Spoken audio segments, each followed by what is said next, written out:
انت مش محتاجة مرتب كبير عشان تحوشي فلوس. انت بس محتاجة طريقة صح تعرفي تحوشي بيها الفلوس ديت. انا كنت بقول لنفسي قبل كده مش هينفع اوفر خالص، المرتب مش مكفي مصاريف بيت ومدارس واولاد ومناسبات، لحد ما اكتشفت ان انا كنت بضيع فلوسي من غير ما احس. استني بس، لان الكلام اللي هقوله ممكن يغير معاكي كل حاجة. بس الاول، لو انت اول مرة تشوفيني، انا هند ست بيت جنيه ونص، ودي قناتي بهتم بكل ما يخص الميزانيات والتوفير. اعملي اشتراك وفعلي الجرس على الكل علشان يوصلك كل جديد. كتير مننا بيحاول يحوش بس في الاخر مفيش حاجة بتتجمع، الفلوس بتخلص ولسه الشهر مخلص. اكيد حسيتي بده قبل كده، صح؟ طيب، عايزة اقولك على حاجة تعمليها عشان تحوشي صح وتعرفي تحوشي اصلا. عايزاكي تعرفي ان التحويش مش مرتبط ابدا بقد الفلوس او كمها، قد ما هو مرتبط بطريقتك وطريقة ادارتك للفلوس نفسها.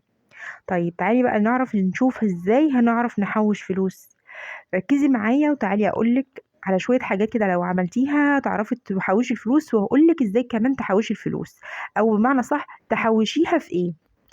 اول حاجة هتعمليها انك اول ما تستلمي الفلوس او المصروف بتاع البيت هتشيلي جزء صغير على جنب، حتى ان شاء الله يا رب 50 جنيه. تشيليها على جنب اكنها مش موجودة اصلا معاكي في الحسبان ولا في الخطة بتاعتك خالص، قبل اي مصاريف وقبل اي فواتير وقبل اي حاجة تانية. يبقى أول حاجة مبلغ صغنون خالص، حتى لو يا ربي 20 30 50 جنيه، وتعينيهم على جنب خالص في حتة بعيدة عن ايدك نهائي، تدخلي بيهم جمعية مع حد من قرايبك من صحابك من جيرانك. المهم ان انت تبقى عارفة ان في الجزء الصغير دوت خلاص انا شايلاه على جنب ومش من ضمن مصروف البيت.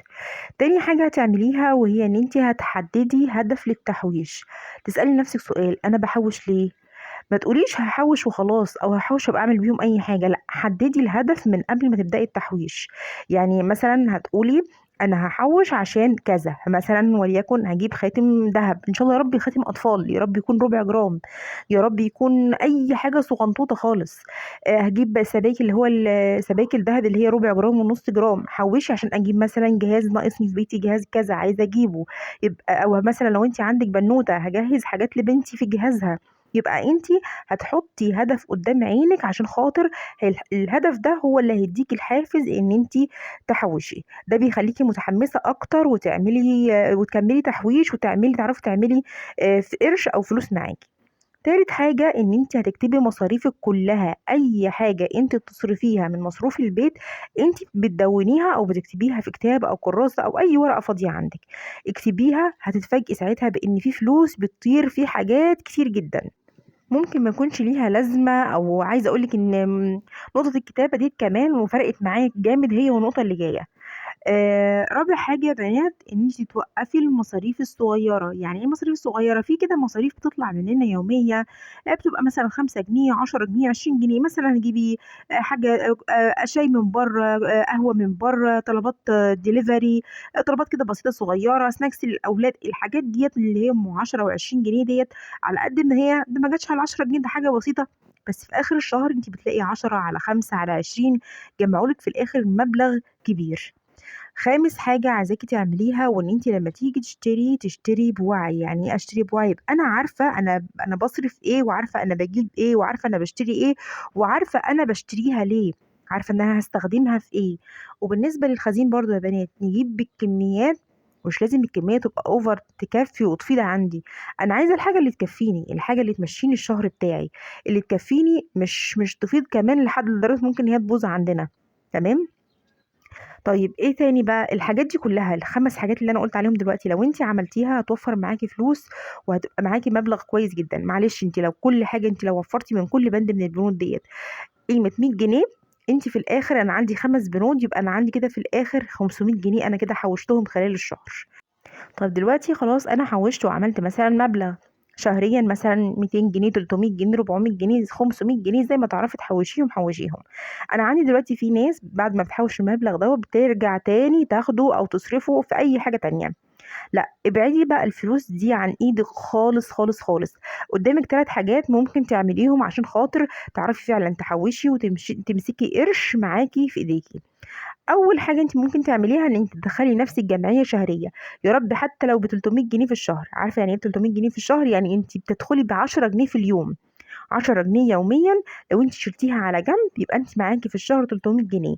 لو انت دخلتي في الجمعيه 10 افراد يعني هتقبضيها 3000 جنيه.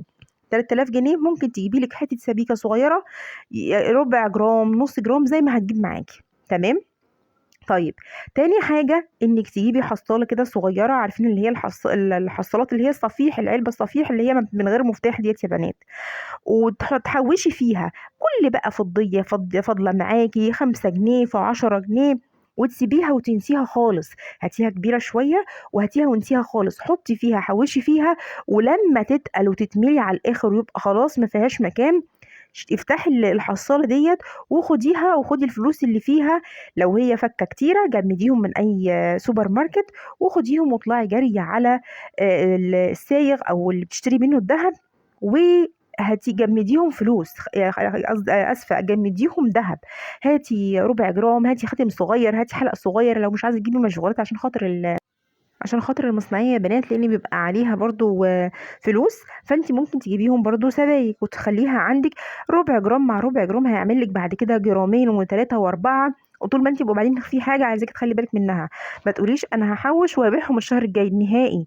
انت جمعي وسيبيها بقى للزمن، ما تمديش ايدك عليها خالص الا لو لا قدر الله في زنقه جامده معاكي ومش عارفه تصرفي امورك. تالت طريقة يا بنات عشان تعرفي تعيني بيها فلوسك، ان انت تحوشي كل شهر مبلغ. يا رب مثلا لو جبتي برضو حصاله صغنطوطه كده، حتى لو بتفتح ديت، او برطمان صغير، او ازازه بلاستيك فاضيه تفتحي مثلا فيها فتحه كده عشان تعرفي تدخلي فلوس فيها. وكل شهر كل شهر جمعتي لك مثلا 200 جنيه، روحي للبوسطة وافتحي لك حساب توفير، وحوشي فلوسك كل شهر وانت خارجه. هجمع اعمل يوم معين في الشهر، كل يوم هروح احط اللي انا حوشته في الحصاله اروح احطه في البوسطه. لو انت كل شهر شلتي لك 200 جنيه على جنب، انت خلال السنه هتشيلي لك 2400 جنيه. طبعا سنه مع سنه مع سنه هتلاقي معاكي مع نفسك مبلغ كويس. قولي لي بقى ايه اكتر حاجة هتبدأي تعمليها من النهاردة، ولو هتبدأي تحوشي قولي لي في الكومنتات تحت ان انتي هتحوشي. ولو عايزين فيديو تاني عن ازاي تعملي ميزانية صح خطوة بخطوة، قولي لي برضو في الكومنتات، وما تنسوش اللايك والاشتراك. بحبكم في الله، والسلام عليكم ورحمة الله وبركاته.